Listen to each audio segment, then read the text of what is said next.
সুপ্রিয় দর্শক, আসসালামু আলাইকুম। আপনাদের সবাইকে স্বাগত জানাচ্ছি এখনকার আলোচনায়। আপনাদের সঙ্গে আছি আমি সিরাজুল ইসলাম। দর্শক, প্রেসিডেন্ট ট্রাম্প ইরানের সাথে চুক্তি করলেন শুধু, নাকি নিজের প্রশাসনের সাথেও যুদ্ধ করছেন?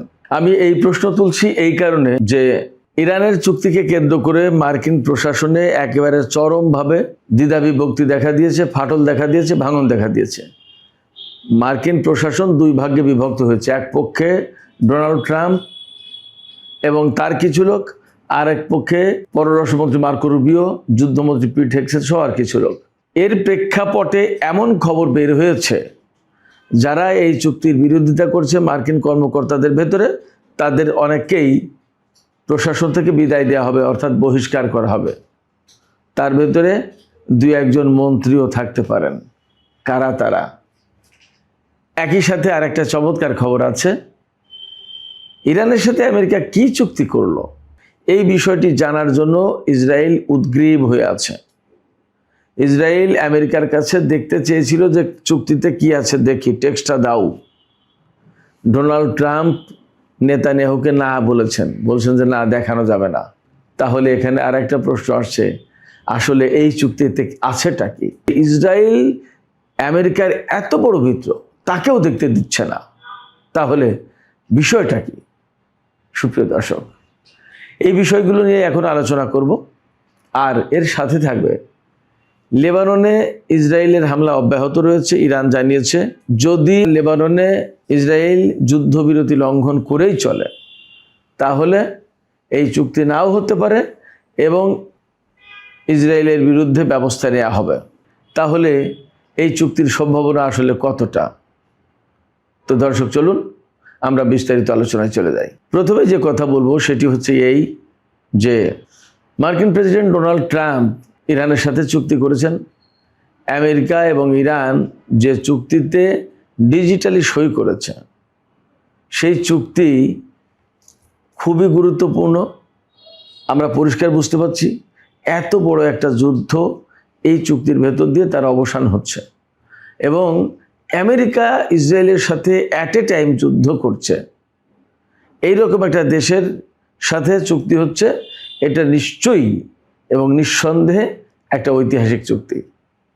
বাট এই চুক্তিতে কি আছে সেটা ইরানকেও প্রকাশ করতে দিচ্ছে না আমেরিকা, এবং আমেরিকা নিজেও প্রকাশ করছে না। ইরানের ভেতরে এই চুক্তির যে সমস্ত বিষয়াশয় প্রকাশ হয়েছিল, তাতে ডোনাল্ড ট্রাম্প উষ্মা প্রকাশ করেছিলেন, একটু রাগ ভাব দেখিয়েছিলেন যে এই চুক্তিটা দেখিয়ে দিল কীরকম কথা প্রকাশ করে দিচ্ছে। ইরানি কর্মকর্তাদের নিজেদেরকে ঐক্যবদ্ধ করা উচিত এবং পরিস্থিতি সামলে নেওয়া উচিত। তিনি সেই সময় বলেছেন যে ইরানে যে চুক্তির খসড়া প্রকাশ হচ্ছে এটা ফেক নিউজ, এটা ঠিক না। আবার ইরানকে হয়তো ব্যাক চ্যানেলে মেসেজ দিয়েছেন ডোনাল্ড ট্রাম্প যে এই চুক্তির কথা ফাঁস করা যাবে না। অবশ্যই আমেরিকায় তো এই চুক্তি ফাঁস করেনি। আর ইসরায়েল এই চুক্তি দেখতে চেয়েছিল যে চুক্তিতে আছে কি, আমি একটু দেখতে চাই, আমাকে দেখান। ইসরায়েলের প্রধানমন্ত্রী বেনিয়ামিন নেতানিয়াহু, কিন্তু তাকে দেখতে দেওয়া হয়নি। তার মানে হচ্ছে এই জায়গাটায় প্রশ্ন আসছে, অবশ্যই চুক্তিতে এমন কিছু আছে যা ইসরায়েল মানতে চাইবে না, পছন্দ করবে না, আমেরিকার সাথে প্রকাশ্যে দ্বন্দ্ব শুরু করবে, এমনকি এই চুক্তি যাতে না হয় তার ব্যবস্থা করার চেষ্টা করবে, চুক্তিকে বানচাল করেও দিতে পারে ইসরায়েল। এই আশঙ্কা থেকে ডোনাল্ড ট্রাম্প ইসরায়েলকে চুক্তি দেখতে দেয়নি। মার্কিন কর্মকর্তাদেরকে বা রাষ্ট্রের জনগণকে ওপেনলি যে চুক্তি করা উচিত ছিল, ওপেন করে দেওয়া দরকার ছিল, তার কিছুই করেনি। শুধু তাই না, এই চুক্তির বিরোধিতা করার কারণে মার্কিন প্রশাসনে একদম সুস্পষ্ট ভাঙন দেখা দিয়েছে, ফাটল দেখা দিয়েছে। আমি সম্ভবত গত রাতের ভিডিওতে বলেছিলাম যে এক পক্ষে রয়েছেন president Donald Trump, vice president JD Vance, বিশেষ প্রতিনিধি, ইরান বিষয়ক বিশেষ প্রতিনিধি স্টিভ উইটকফ, এবং প্রেসিডেন্ট ডোনাল্ড ট্রাম্পের জামাতা এবং অন্যতম আলোচক জারেড কুশনার। এই চারজন এক পক্ষে। আর অন্য পক্ষে গেছেন যুদ্ধমন্ত্রী পিট হেগসেট, মার্কো রুবিও পররাষ্ট্রমন্ত্রী, এবং সিআইএর প্রধান জন র্যাডক্লিফ। হয়তো তাদের সাথে আরও দু একজন কর্মকর্তা থাকতে পারেন। এই যখন ভাঙন তৈরি হয়েছে, ফাটল দেখা দিয়েছে মার্কিন প্রশাসনে, দুই ভাগে বিভক্ত হয়ে গেছে এই চুক্তিকে কেন্দ্র করে। মার্কো রুবিও, পিট হেগসেথ এবং জন র্যাডক্লিফ সিআইএ প্রধান, তারা বলছেন যে এই চুক্তি করলে ইরান ভবিষ্যতে কিছু কিছু বিষয় মানবে না, ইরান এই পরমাণু ক্ষেত্রে তার ওয়াদা পালন করবে না, এই চুক্তি করে লাভ হবে না, এই চুক্তি করে আসল সমস্যার সমাধান হচ্ছে না, বরং ইরানের বিরুদ্ধে যুদ্ধ করা উচিত। আর জেডি ভ্যান্স, ডোনাল্ড ট্রাম্প বা উইটকফ, জারেড কুশনেপ তারা বলছে যে না, কূটনীতিকে সুযোগ দেওয়া দরকার, কূটনৈতিক প্রক্রিয়ায় চলমান সমস্যার সমাধান করতে হবে। এটা নিয়ে আলোচনা আমি যেভাবে খুব সহজ ভাষায়, সুন্দর ভাষায় বললাম, সম্ভবত ব্যাপারটা এই পর্যায়ে নেই। এই পর্যায়ে না থাকার কারণে এখন ডোনাল্ড ট্রাম্প মার্কিন প্রশাসনের কিছু কিছু লোকজনকে সরিয়ে দিতে চাইছেন, এমনকি একজন মন্ত্রীকেও সরিয়ে দেবেন বলে কথা বের হয়েছে। এই মন্ত্রী কে? এই মন্ত্রী হচ্ছেন যুদ্ধমন্ত্রী পিট হেগসেথ। ডোনাল্ড ট্রাম্প এই পিট হেগসেথকে সরিয়ে দিতে পারেন, নতুন কোনো ব্যক্তিকে যুদ্ধমন্ত্রী নিয়োগ করতে পারেন, এটা একটা ব্যাপার। আরেকটা ব্যাপার হচ্ছে সিআইএর যে প্রধান জন র্যাডক্লিফ, তাকেও সরিয়ে দিতে পারেন ডোনাল্ড ট্রাম্প। ডোনাল্ড ট্রাম্প ভাবছেন নিজের প্রশাসনে কাজ করব, নিজের মতো করে চলবো, এরা সবাই পিছনে পিছনে হাঁটবে, আর আমি সামনে যাচ্ছি, এরা পিছন থেকে টেনে ধরছে, তাহলে যারা টেনে ধরছে এইগুলোকে ছেটে ফেলতে হবে। এই যে কিছু লোককে ছেটে ফেলার চিন্তা, এই চিন্তা ডোনাল্ড ট্রাম্প খুব স্ট্রংলি করেছেন এবং ধারণা করা হচ্ছে খুব শর্ট টাইমে এদের বিরুদ্ধে ব্যবস্থা নেওয়া হবে। এদেরকে ছেটে ফেলা বলি, বরখাস্ত বলি, আর যাই বলি, মোটামুটি ডোনাল্ড ট্রাম্প প্রশাসনে একটা আগুন লেগে গেছে, একটা ভাঙন ধরে গেছে, বিস্ফোরণ ঘটে যাচ্ছে। কেন কেন এই বিস্ফোরণ, কেন এই বিভক্তি? এবং ইসরায়েলকেও বিশ্বাস করতে পারছে না, তাহলে আসলে চুক্তিতে কি আছে, যে কথা শুনলে ইসরায়েল এই চুক্তি হতে দেবে না। মোটামুটিভাবে আমরা চুক্তি সম্পর্কে যা ধারণা পেয়েছি এই পর্যন্ত, তাতে দেখা যাচ্ছে যে ইরানের পরমাণু কর্মসূচি বন্ধ হবে না, একদম চিরদিনের জন্য ধ্বংসও করা হবে না, কোনো কিছুই এই চুক্তিতে নেই। এক। দুই হচ্ছে যে ইরানের হাতে যে ইউরেনিয়াম আছে, সমৃদ্ধ ইউরেনিয়াম, তার ভাগ্য কি হবে সেটা নিয়ে আলোচনা হবে। এই প্রথম সমঝোতা শুক্রবারে সই হওয়ার পরে দ্বিতীয় পর্যায়ের যে আলোচনা হবে, সেখানে সমৃদ্ধ ইউরেনিয়ামের ভাগ্য কি হবে, সেটা ধ্বংস করা হবে, আমেরিকাকে দেওয়া হবে, নাকি অন্য কোনো দেশে পাঠানো হবে, নাকি ইরানের মাটিতে ধ্বংস করা হবে, কি করা হবে, সেই ভাগ্য ঠিক করা হবে। আর ইরান ইউরেনিয়াম সমৃদ্ধ করতে পারবে কি পারবে না তা নিয়ে আলোচনা হবে, কিন্তু পরমাণু কর্মসূচি একদম বন্ধ করে দেবে এইরকম কোনো আলোচনা হবে না, এটা এজেন্ডায় নেই। আর একটা আছে কি, যে ইরান বলছে যে তারা পরমাণু অস্ত্র বানাবে না, এটা প্রতিশ্রুতি। এখন এই যে ইউরেনিয়ামের ব্যাপারে বা পরমাণু কর্মসূচির ব্যাপারে, পরমাণু কর্মসূচি বন্ধও করবে না, ইউরেনিয়াম ধ্বংস করবে কি করবে না তারও কোনো নিশ্চয়তা নেই, অর্থাৎ পরমাণু বিষয়ে কোনো নিশ্চয়তা নেই এই চুক্তিতে। এই জন্য ইসরায়েলকে ডোনাল্ড ট্রাম্প এই চুক্তি দেখতে দিচ্ছে না, কারণ ইসরায়েলের কর্মকর্তারা চুক্তি দেখলে বলবে না এই চুক্তি করা যাবে না, এই চুক্তি মানে না, এই চুক্তি করা যাবে না। অথচ এই ইসরায়েলের চাপে বা উস্কানিতে বা ফুসলানিতে ডোনাল্ড ট্রাম্প কিন্তু ইরানের বিরুদ্ধে যুদ্ধ করতে এসেছিলেন। এখন সেই ইসরায়েলকে আর বিশ্বাস করছেন না, ভরসা করছেন না। কারণ কি? কারণ হচ্ছে ডোনাল্ড ট্রাম্প দেখেছেন বা মার্কিন কর্মকর্তারা দেখেছেন ইসরায়েলের হয়ে যুদ্ধ করতে এসে কী রকমের ক্ষয়ক্ষতির মুখে পড়েছে আমেরিকা।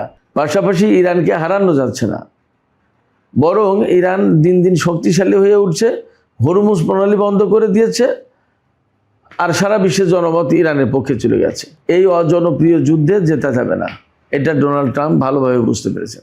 সেক্ষেত্রে এই যুদ্ধ থেকে কত দ্রুত বের হয়ে যাওয়া যায় সেটাই এখন খুঁজে বের করার চেষ্টা করছেন ডোনাল্ড ট্রাম্প।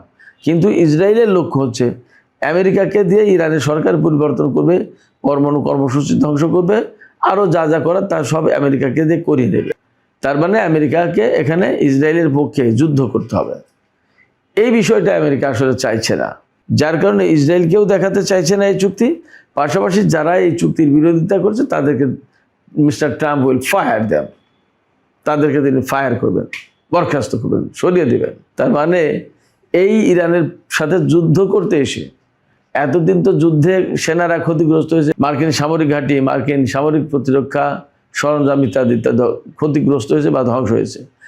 এখন খোদ ডোনাল্ড ট্রাম্পের সরকারের টালমাটাল সৃষ্টি হয়েছে, যেখানে ট্রাম্প এবং ইসরায়েল মিলে ইরানের সরকারকে উৎখাত করে দেওয়ার একটা টার্গেট দিয়েছিল এবং বহু হত্যাকাণ্ড ঘটিয়েছে। সেই জায়গায় এখন ডোনাল্ড ট্রাম্পের নিজের সরকারই টালমাটাল অবস্থায়। শুধু তাই না, ইসরায়েলে যে প্রধানমন্ত্রী নেতানিয়াহু, সেখানে যে সংসদ নির্বাচন হতে যাচ্ছে, তাতে এইবার মোটামুটি বিরোধী দল যেভাবে জোট গঠন করছে, তাতে নেতানিয়াহু মনে হয় এবার আর ক্ষমতা আসতে পারবে না। এইসব বিবেচনা করে মোটামুটিভাবে বলা যায় যে চুক্তি যেটা হয়েছে বা হচ্ছে, এই চুক্তি বেসিক্যালি ইরানের পক্ষে যাচ্ছে, যার কারণে ডোনাল্ড ট্রাম্প তার দেশের লোকজনকেও এই চুক্তির কপি দেখাতে পারছে না, ইসরায়েলকেও না, কাউকে না, গোপন ডাকছে। কারণ এই চুক্তি হলে, এই চুক্তি প্রকাশ করলে ডেমোক্র্যাটরা ধরবে, তার দলের সমর্থকরা ধরবে, যারা যুদ্ধের পক্ষের তারা ধরবে, ইসরায়েল ধরবে, আরও বড় চাপে পড়বে। সেক্ষেত্রে ইরান যুদ্ধ নিয়ে যে মার্কিন প্রশাসন বা ইসরায়েল মারাত্মক রকমের সংকটে পড়ে গেছে, বিপদের ভেতরে আছে, এই চুক্তির ভাষা, ধরন এবং চুক্তি করার জন্য ইরানের উপরে চাপ সৃষ্টি করা, এইগুলো থেকে সব কিছু পরিষ্কার হয়। শুধু তাই না, মার্কিন প্রেসিডেন্ট ডোনাল্ড ট্রাম্প গতকাল আরও বলেছেন যে ফ্রান্সে G7 শিল্পোন্নত দেশগুলোর যে সম্মেলন হচ্ছে, সেখানে কাতারের আমিরের সাথে বৈঠকের সময় সম্ভবত, অথবা শীর্ষ সম্মেলনের অবকাশে সাংবাদিকদের সাথে আলাপের সময় ডোনাল্ড ট্রাম্প বলেছেন যে ইসরায়েল যে আচরণ করছে, ইসরায়েলের এই আচরণে তিনি আসলে হ্যাপি না। আসলে ডোনাল্ড ট্রাম্পের ব্যাপারটা কি, ডোনাল্ড ট্রাম্প কিন্তু যে ধরনের মন মানসিকতার লোক, তাতে উনার কর্তৃত্ব থাকবে সব জায়গায়, উনি মাতব্বর, উনি বস, আর সেখানে কারো ভাগিদার থাকবে না।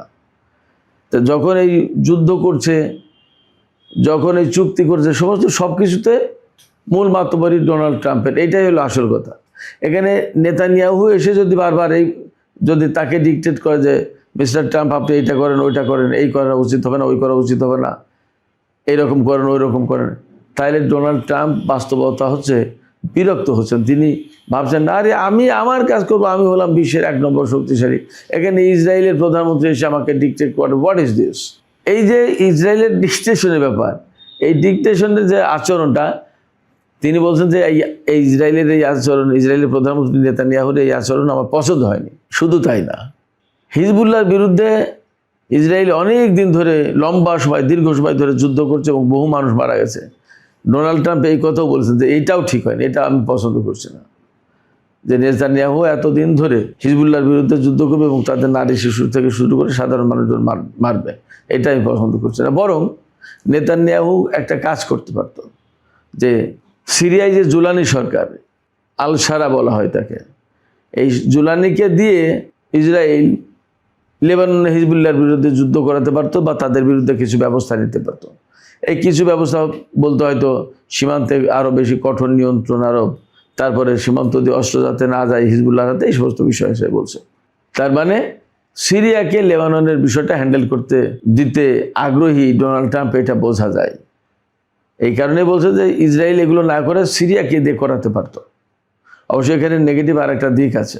সিরিয়াকে লেবাননে লেলিয়ে দেওয়া মানে 2 মুসলিম দেশের ভেতরে একটা সংঘাত তৈরি করা, অর্থাৎ মুসলমানদেরকে দিয়ে হিজবুল্লাহকে ধ্বংস করে দেওয়ার একটা চেষ্টা। এটা খুবই ডেঞ্জারাস একটা পদক্ষেপ বা চিন্তা। আমার বিশ্বাস ডোনাল্ড ট্রাম্পের এই বক্তব্য নিয়েও নানা রকমের ব্যাখ্যা বিশ্লেষণ হবে, কারণ তিনি আর একটা দেশকে লেবাননের বিরুদ্ধে উস্কে দিতে পারেন না, বা সিরিয়াকে লেবাননের বিরুদ্ধে বা হিজবুল্লাহর বিরুদ্ধে ব্যবহার করা উচিত, এরকম কথা বলা আমার মনে হয় আন্তর্জাতিক আইন বা স্বাভাবিক সেন্সে এটা ঠিক না। যাই হোক, আমি আর একটা খবর এখানে একটু আলোচনা করি। ইরান আমেরিকার ভেতরে যে চুক্তি হচ্ছে, তাতে একটা বড় বিষয় হচ্ছে যে লেবানন সহ পুরো মধ্যপ্রাচ্য অঞ্চলে যেখানে যেখানে ইসরায়েল এবং আমেরিকা যুদ্ধ করছে, তার প্রত্যেকটা জায়গায় যুদ্ধ বন্ধ করতে হবে। এটা হলো এই চুক্তির প্রধান শর্ত, 1 নম্বর শর্ত। তো যখন 1 নম্বর শর্ত, অথচ ইসরায়েল তা মানছে না এবং সে মানবে না, সে পরিষ্কার করে ঘোষণা দিয়েছে। শুধু তাই না, ইরানের প্রেস টিভি বলছে যে ইসরায়েল গত 2 দিনে 84 বার যুদ্ধবিরতি লঙ্ঘন করেছে। এই জায়গায় ইরানের পররাষ্ট্রমন্ত্রী আব্বাস আরাকচি তিনি পরিষ্কার করে হুমকি দিয়েছেন, সতর্ক করে দিয়েছেন ইসরায়েলকে যে যুদ্ধবিরতি যেটা হয়েছে সেটা যদি রাখতে হয় তাহলে ইসরায়েলকে অবশ্যই হামলা আগ্রাসন বন্ধ করতে হবে লেবাননে, এবং লেবানন থেকে ইসরায়েলি সেনা প্রত্যাহার করতে হবে। তা না হলে আমরা চুক্তিতে যাব না এবং ইসরায়েলের বিরুদ্ধে ব্যবস্থা নেব। এখন ইসরায়েল কিন্তু এই চুক্তির বানচালের চেষ্টা করছে। ইরান যদি ইসরায়েলের বিরুদ্ধে ব্যবস্থা নেয় তাহলে কিন্তু ইসরায়েলের লক্ষ্যই পূরণ হয়। ইসরায়েল চাইছে না যে ইরানের সাথে আমেরিকার এই চুক্তি হোক, তাহলে ইসরায়েল সবচেয়ে বড় বেশি লুজার হয়, ক্ষতিগ্রস্ত হবে। সেই কারণে তারা এই চুক্তি বানচাল করে দিতে যাচ্ছে। এখন এই বানচাল করে দেওয়ার প্রেক্ষাপট কিন্তু তৈরি করেছে ইসরায়েল। এই অবস্থায় ইরান যদি হামলা চালায় তাহলে চুক্তি বানচাল হয়ে যাবে, আর ইসরায়েলের বিরুদ্ধে হামলা যদি না চালায় ইরান, তাহলে ইসরায়েল এইভাবেই লেবাননের বিরুদ্ধেই হামলা চালাতেই থাকবে। এটা আসলে খুবই দুর্বিষহ একটা ব্যাপার হবে। তখন পরিস্থিতি এমন হবে, ইরান এবং আমেরিকার চুক্তি হয়েছে কিন্তু ইসরায়েল এবং লেবাননের যুদ্ধবিরতি কার্যকর হয়নি, বরং ইসরায়েল লেবানন এবং হিজবুল্লাহকে একদম ধ্বংস করে দেওয়ার জন্য যুদ্ধ অব্যাহত রেখেছে। তাহলে এই যুদ্ধবিরতি আসলে কার্যকর হবে কিনা, আদৌ সই হবে কিনা, এই সমস্ত নিয়ে কিন্তু এখনও অনেক বড় প্রশ্ন আছে। তো সুপ্রিয় দর্শক, আজকের আলোচনা এখানে শেষ করতে চাইছি। যাবার আগে আপনাদের কাছে প্রশ্ন রাখতে চাই বা আপনাদের কাছ থেকে আপনাদের মতামত জানতে চাই। এই যে মার্কিন প্রশাসনে ভাঙন দেখা দিয়েছে এই ইরানের সাথে চুক্তি করার শর্ত শরায়ত নিয়ে,